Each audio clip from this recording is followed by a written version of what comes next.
정의란 옳고 그름을 판단하는 문제일까? 2004년 여름, 멕시코만에서 세력을 확장한 허리케인 찰리가 플로리다를 휩쓴 뒤 대서양으로 빠져나갔다.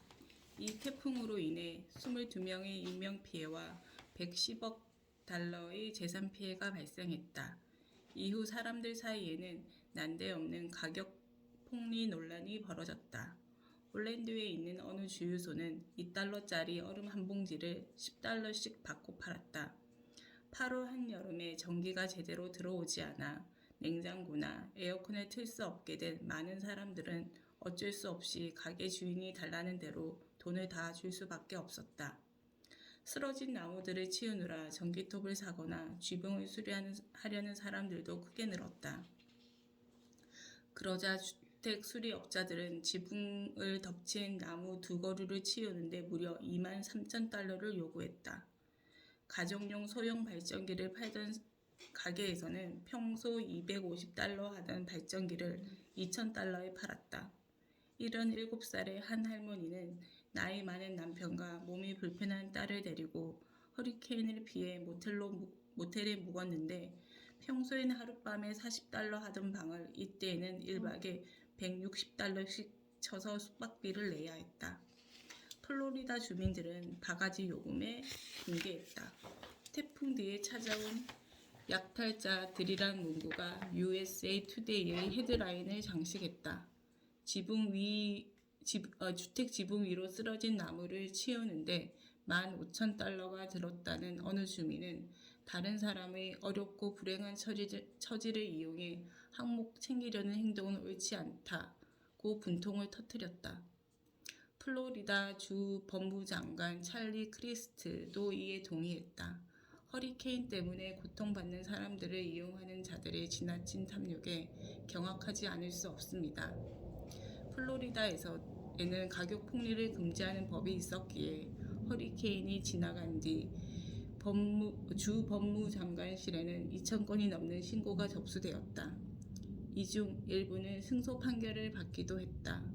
웨스트 팜비치에 있는 데이스인은 벌금에다 평소 금액 이상으로 받았던 숙박료를 투숙객들에게 돌려주느라 $70,000를 지불했다. 하지만 법무장관이 가격 폭리 방지법을 집행하려 하자 일부 경제학자들은 해당 법과 대중의 분노가 오해에서 비롯되었다고 주장했다. 중세시대의 철학자와 신학자들은 전통적으로 매겨진 가격 혹은 물건이 본래 가지고 있던 가치에 의해 결정된 소위 공정가격에 의해 거래가 이루어져야 한다고 생각했다. 하지만 경제학자들이 생각하기에는 시장사회에서 가격은 수요와 공급에 의해 결정될 뿐 공정가격 따위는 존재하지 않는다.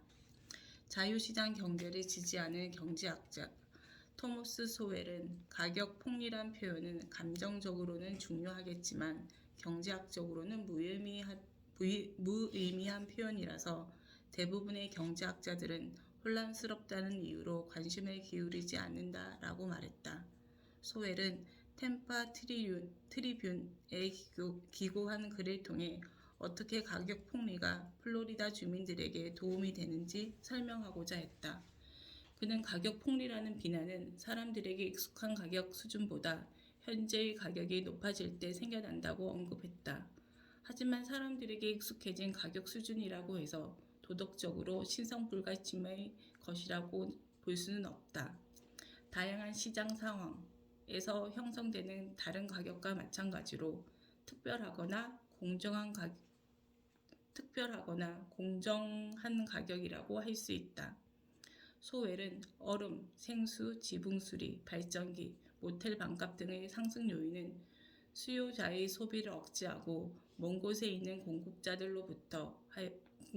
공급자들로 하여금 허리케인으로 인해 수요가 늘어난 재화와 용역을 공급하려는 동기를 강화한다고 주장했다. 8월 무더위에 정전 사태를 맞은 플로리다 주민들에게 얼음 한 봉지가 $10에 거래된다면 얼음 생산자들은 얼음을 더 많이 생산해 플로리다로 보낼 가치가 있다고 여기게 된다.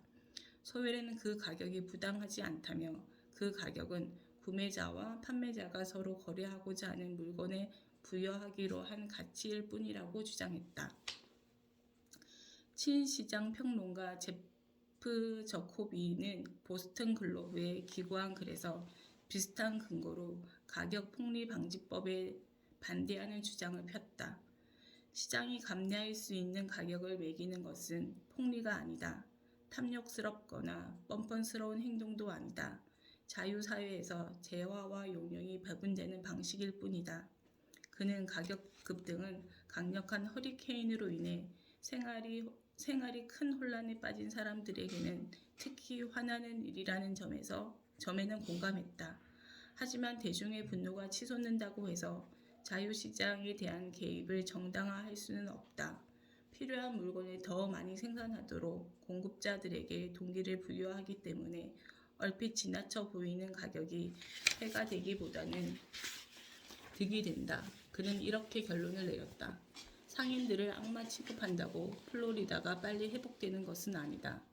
그들이 장사를 하도록 내버려 두는 것이 차라리 낫다. 주 법무장관 크리스트는 템파 트리뷴에 특별 기고한 글에서 가격 폭리 방지법을 지지하는 주장을 펼쳤다. 허리케인으로 인한 비상 시기에 생존을 위해 대피하고 가족을 위해 기본 생필품을 구하러 다니는 주민들을 상대로 불공정한 가격을 청구하는 상인들을 정부는 그저 구경만 하고 있을 수 없다. 그는 자신이 언급한 불공정한 가격이 자유로운 교환이 반영된 결과라는 견해에 동의하지 않았다. 현재는 자발적 구매자들이 자유롭게 시장에 들어가 자발적 판매자를 만나고 가격이 수요와 공급에 따라 결정되는 정상적인 자유시장 상황이 아니다. 비상 상황에서 압력을 받는 구매자들에게 자유는 없다. 안전한 숙소와 같은 생필품의 구매는 강제되고 있다. 허리케인 찰리가 휩쓸고 간 뒤 발생한 가격 폭리 논란으로 인해 도덕과 법에 관한 어려운 질문이 떠올랐다.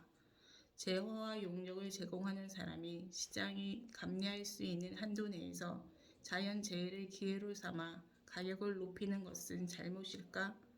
그럼 법이 어떤 역할을 해야 한다면 어떤 법이 만들어져야 할까? 구매자와 판매자의 자유로운 거래를 침해하더라도 주 정부는 가격 폭리를 금지해야 할까?